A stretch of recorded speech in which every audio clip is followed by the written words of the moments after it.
You are an international medical graduate or international medical student. You are looking for information about how to do medical residence in United States, and USMLE pop up, and you're like, what is USMLE? USMLE stands for United States Medical License Examination, and it is a three-step examination series regulated by the National Board of Medical Examiners and the Federation of State Medical Boards. The USMLE is designed to access the medical knowledge and clinical skill of medical students and graduates seeking a license to practice medicine in US. The USMLE is an essential requirement for international medical graduates who wish to get resident training or obtain a medical license to practice in the United States. This video is about the USMLE Step 1. It's the first step of the exam and orientated on testing the understanding and application of basic medical science. Step 1 assess whether you can understand and can apply important concepts of the science basic to practice of medicine, with a special emphasis on principles and mechanisms underlying health, disease, and modes of therapy. And especially in pharmacology, mechanisms are key. So you have to know mechanisms of different drugs in pharmacology, 100%. It's 1 day examination. It's divided into 7 blocks, 60 minutes each block duration, and 40 questions. No, in my case, I didn't get no more or less of 40 questions. I get 40 questions in each block, 1 hour. The total number of items on the overall examination form will not exceed 280 questions. Medical ethics. I want to talk about this. Pay attention to medical ethics. Sometimes we are like, oh no, I need to review biochemistry, cardio, blah blah blah blah, and somehow kind of neglect medical ethics, and then you get a bunch of cases, and you're like, I have to use my common sense, but my common sense is not working. What was the reason? What's happening here? Ah! So I highly recommend you, like, what is the name of this book? It's called Medical Ethics for Divorce by Conrad. It's like 100 medical cases, medical ethics cases, and it's really good. And also Kaplan has a series about medical ethics, and you're gonna be fine with those materials. But I just want to highlight, you have to pay attention medical ethics. It's not like common sense. So it's common sense plus something else, and that something else you can get it in the Kaplan Medical Ethics series and Conrad book. Yeah. When and how long? These questions are kind of hard and complex because it depends on each case, to be honest. The best answer is going to be now, but to be 100% honest, it's never too late or it's never too early for this type of test that really has a lot of material. And as soon as possible, it's always better, but if you didn't make it as soon as possible, it's never late to start. It depends of each case, to be honest, as I said before. But let's say you already make your mind for X or Y reason. You already make your mind and you said, United States is the one. So I want to do my medical residency in the United States. And I'm ready to go. So, and you are early on in your medical career, integrate the USMLE material in your university curriculum is going to be a good approach, because as international medical, um, we have a bunch of diversities. I mean, a bunch of diversity. Depending of your country or where you study medicine, every country has its own medical curriculum. For sure, medicine is medicine, but there's certain disease and approach that it's more common in certain places than in other. So it's gonna depend of your curriculum. So, for example, if you're taking anatomy classes, okay, you can review, you review your books recommended by your school, but at the same time, you can kind of review and check material, with the USMLE anatomy books and stuff that is more USMLE oriented, is what I mean. If you're taking anatomy classes, go ahead with your anatomy classes, but check certain USMLE orientated material. And with each subject that you have in the medical school, repeat this over and over and over. So you're gonna have a solid foundation with the USMLE material, and you're gonna know how that works. Also, if you can take if you can take Q banks, question banks. I don't say take UWAR. You can pay, or you can take Kaplan question banks. First Aid has a really good question bank. It's a good question bank, especially for memorized stuff from first aid. It's I don't know. I feel like it's more like a flashcard, and if you are like me, that first aid is kind of struggle is real. Using this Q band that they have is gonna be helpful, to be honest. Ambush, Q bank, and more. So if you can integrate USMLE material at the same time with your medical curriculum, it's gonna be awesome. However, life happens. What happens if you already graduate now? So now is the perfect time, because you have already graduated. So it's gonna be a lot of stuff that you won't remember, and you're gonna depend on your base, because it's not the same you're a graduate but you have been integrated. The USMLE material, you have a good foundation, but if you are like a graduate and you haven't touched and you don't know anything about USMLE, now is the perfect time. It depends of how familiar are you with the process, how familiar you are with the USMLE style questions, how familiar are you with the material, how fresh is that material, how good are your foundations. It's gonna depend of a lot of stuff. Also, your time. If you're working, it's not gonna take the same if you're not working. If you're in the middle of medical education and you're really busy, it's gonna take time too. So it's gonna relate of different factors. That's why I said there is no right or wrong answer here. If let's say if you have a good foundation, if you have time, if you are familiar with USMLE style question, I will say less than 1 year. If you're not familiar with the USMLE style question, if you're not familiar with the material, if you don't have that many time, if you're busy in the medical education, if you're working, and so on, it's gonna take longer. I will say more than 1 year.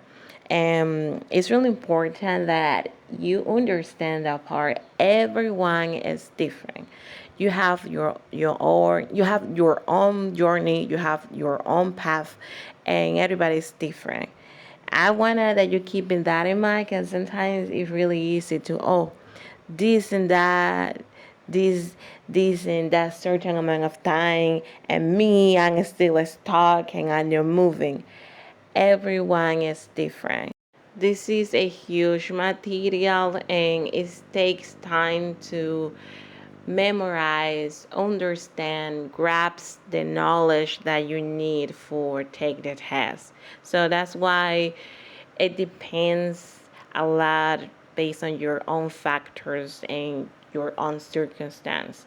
That's why I said 1 year, because I know a lot of people that do it less or more, but to be honest, it's going to depend on your own factors and circumstance. USMLE Step 1 resources. Let's get into this juicy part. But before that, disclaimer, none of the material that I mentioned in this video are sponsored. There is not a sponsorship of any of this material. First aid. A lot of people call first aid like the Bible, the only one and only. So first aid is really famous. As soon as you decide to study for this exam, first aid it's a book that is always gonna pop up in all the conversations.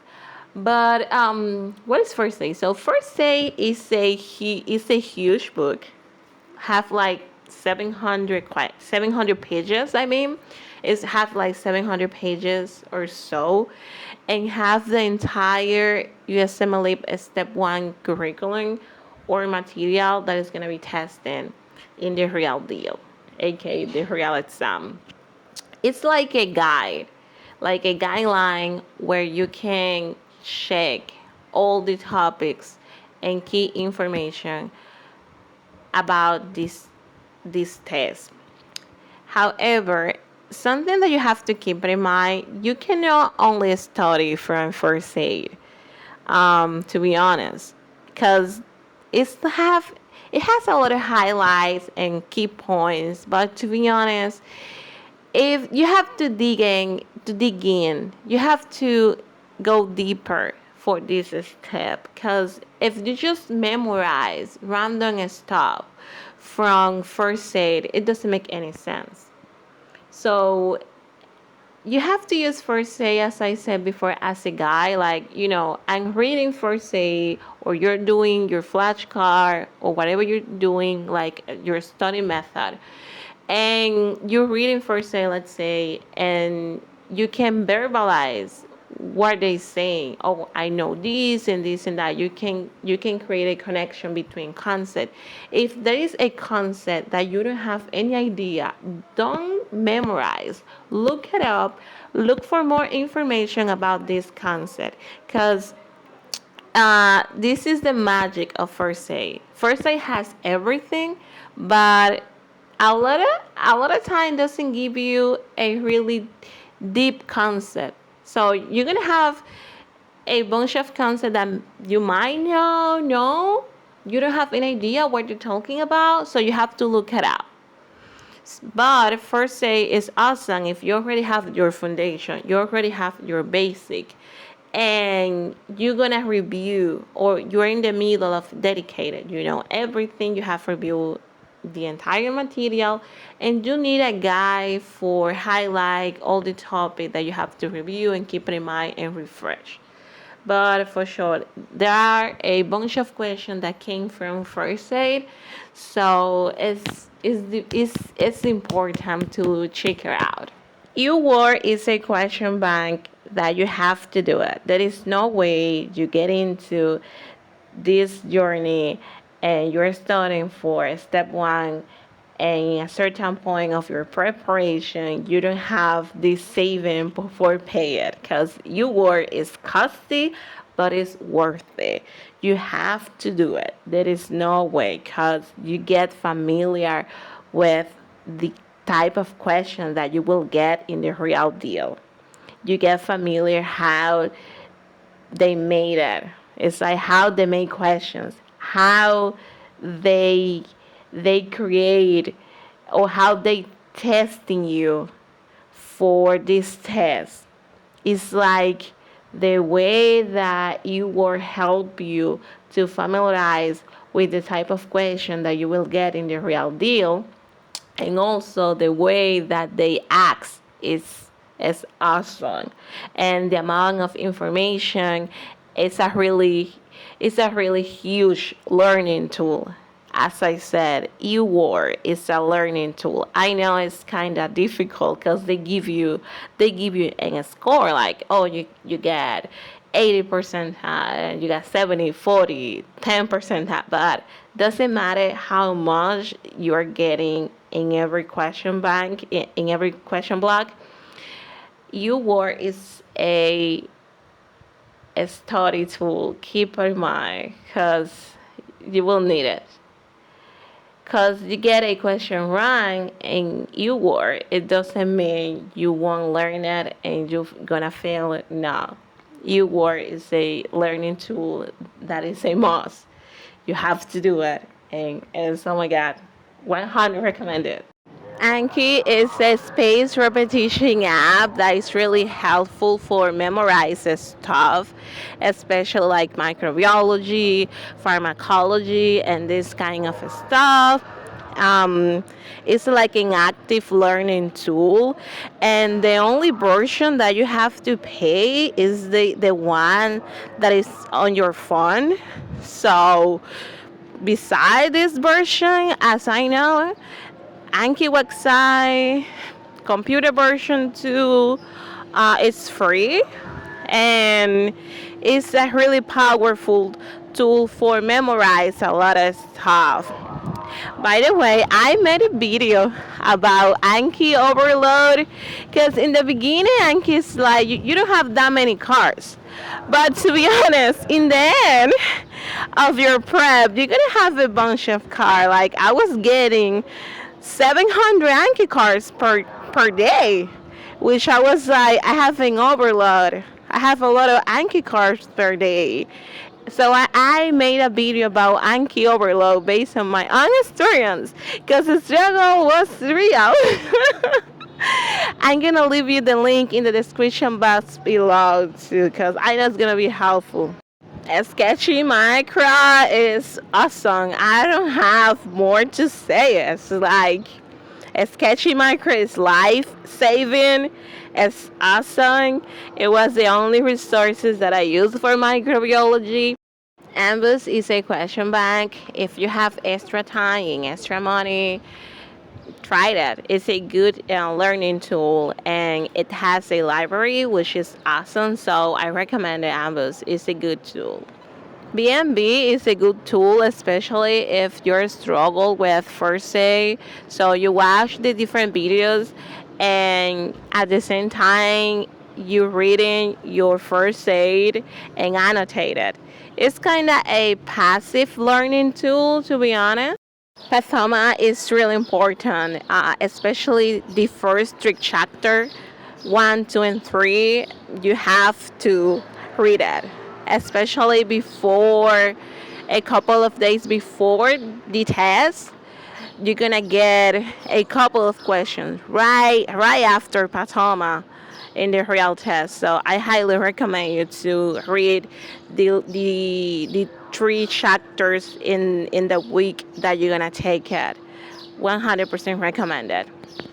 I made a video months ago about free resources for step 1. I'm gonna leave the link in the description box below. I highly recommend you to check it out after you finish this book. I mean, what I'm saying, this video, because it has a bunch of free materials. Yeah. As you notice, I have mentioned a bunch of materials, like a huge amount. So this is a common question. How many resources should I buy or do I need? And to be honest, there are a bunch of materials, and all of them are really good, to be honest. So I don't recommend more than 3 materials at the same time because each material is huge. So you're gonna be overloaded if you study all this material at the same time. So I recommend a question bank, a book, an Anki, or a video lecture. No more than three is what I recommended. For dedicated, two or three, but no more than that at the same time, because it's a huge amount of material, to be honest. So it's going to be impossible to study a bunch of books, watch a bunch of videos, and 200 questions per day. It's not possible. It's not possible. How do you know are you ready to go? How do you know are you making progress or not at all? Practice test. The famous one are MBMEs, UWAR practice test, and AMBUS. AMBUS is only one, and it's only one practice test. It's free and it's only one time. I think it's in February, and if you don't catch it, let it go. But you were at practice tests and MBMEs are always there. I know people like to ask in which particular order you take it, but to be honest, I just go to the flow. I took 21, 26, and so on, and that's it. I didn't have any particular order or theory which one is the first or the second. I go to the flow, and that's it.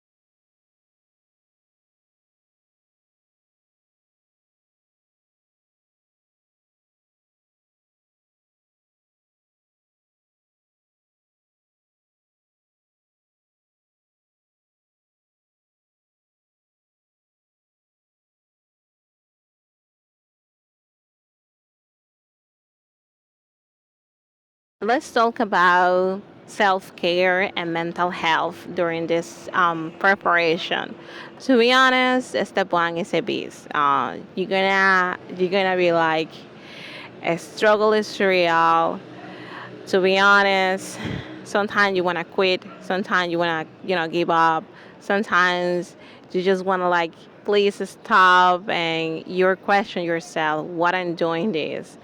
And this is the reality. Sometimes you're gonna cry, sometimes you're gonna feel bad, and it's a really a roller coaster of emotions.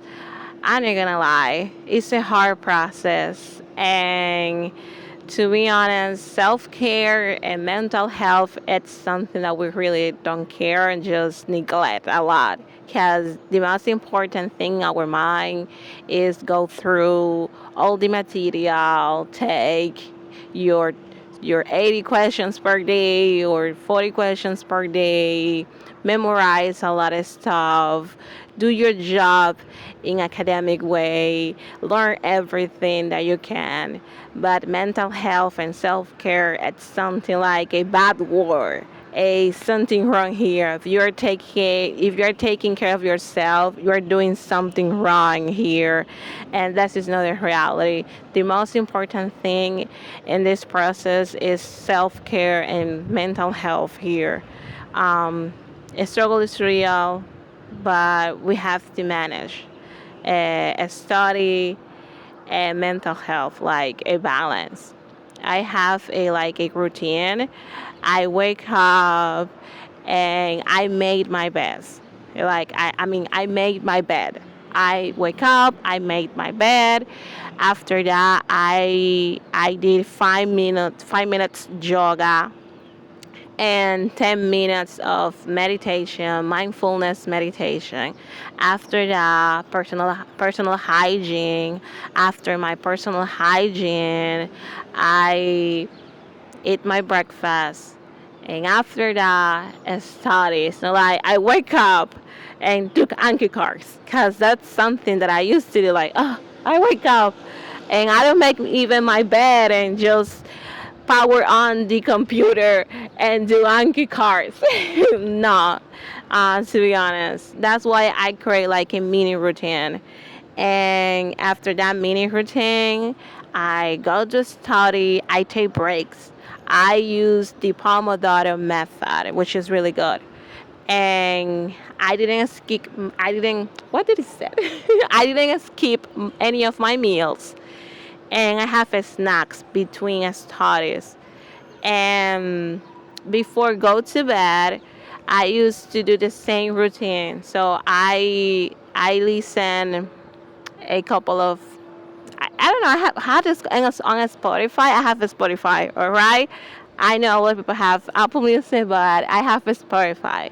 So on a Spotify, I have a playlist that is called Relax and Calm Music. So I used to listen like 20 minutes of music or 10, depends how busy I was. After my music session, I used to do my 10 minutes yoga again.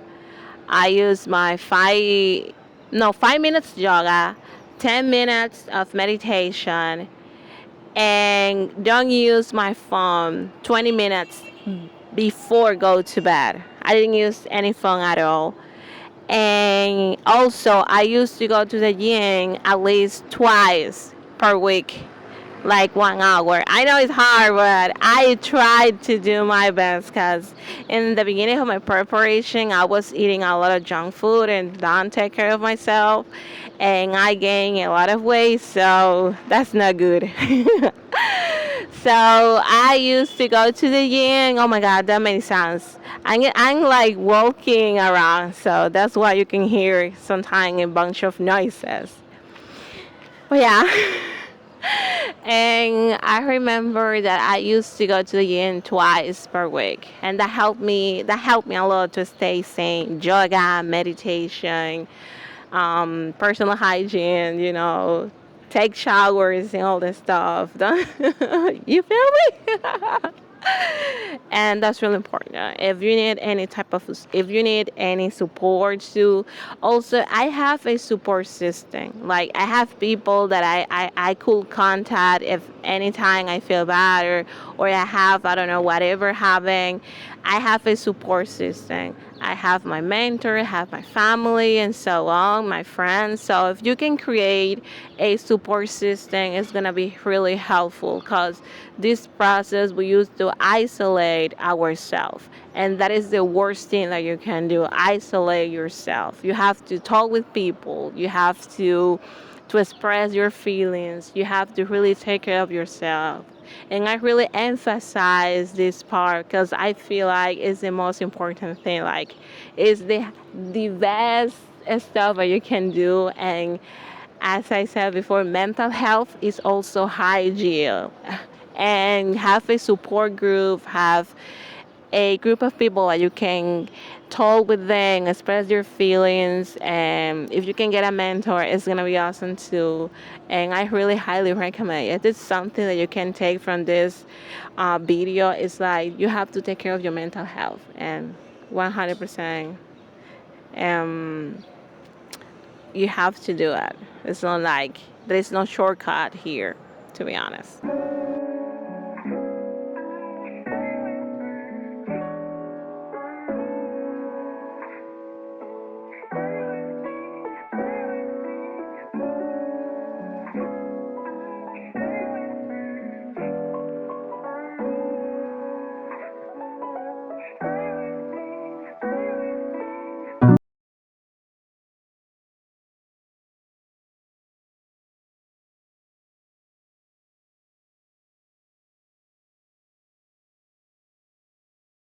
Dedicated period for step 1 refers to an intense study period dedicated solely to preparing for the USMLE Step 1 exam. During this time, a student typically set aside a specific duration. For example, I took 8 weeks. I know people that took between 6 up to 8 weeks, and some people 3 months, and so. The dedicated period allows students to consolidate their knowledge, reviewing key concepts, and engage in intensive practice questions and mock exams. It's a time to reinforce understanding, improving test-taking skill and strategy, and be confident before the real deal. I will show you a couple of clips from my dedicated period in a couple of minutes. But yeah, I use 2 blocks per day. I review first aid and some video from a sketchy that I was kind of, struggle is real. And yeah, dedicated is for be 100% soul and mind for your study.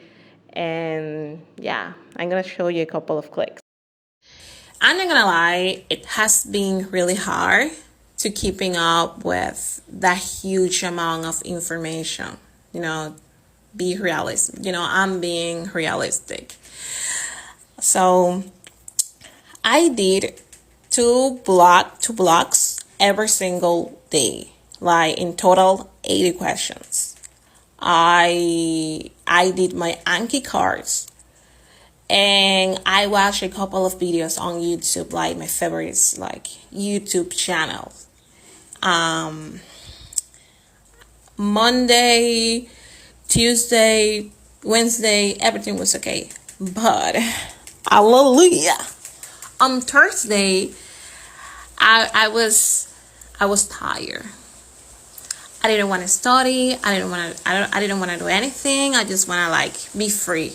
At this point, it's no more about motivation anymore. It's about discipline, and it is what it is. I did exercise twice, I think so, this week, and I'm still alive. So enjoy your weekend, and see you. Hello, welcome to my second week of dedicated. My first week was really stressful, so this week I tried to relax, chill out, and do exercise, walk around, and so on. I did 80 questions per day. I took my second MME. That was okay. I'm alive. And I rewatched a couple of medical dilemmas videos. What else? I review my MME. And what else? My computer didn't work for a couple of hours. And I'm watching an episode of one of my Netflix TV shows. Hello guys, this is my third week of dedicated. I'm alive. I took a practice test. I did exercise.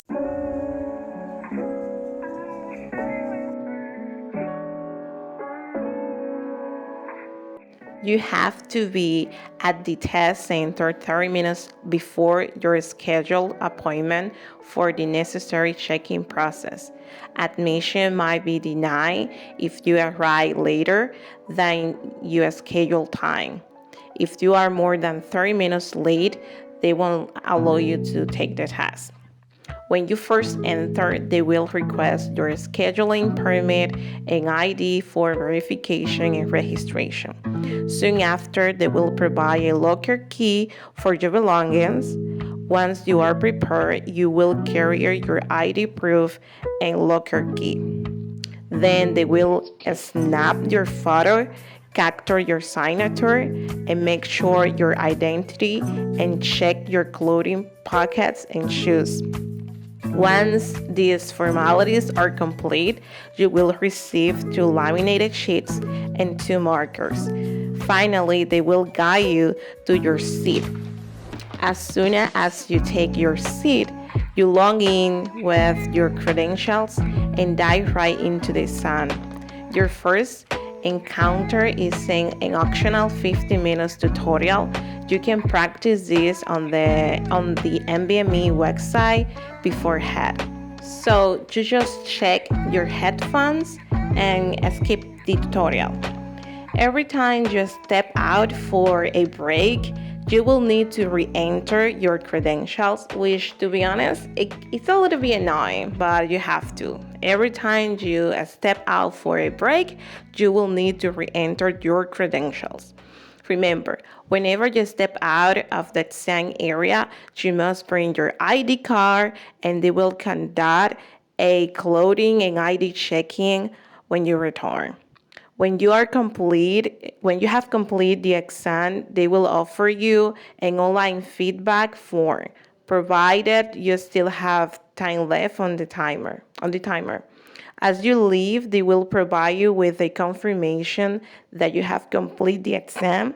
It's a confirmation that you were present for the exam. So hold on to it until your result arrive, which is really important. It's like a proof that you took the test.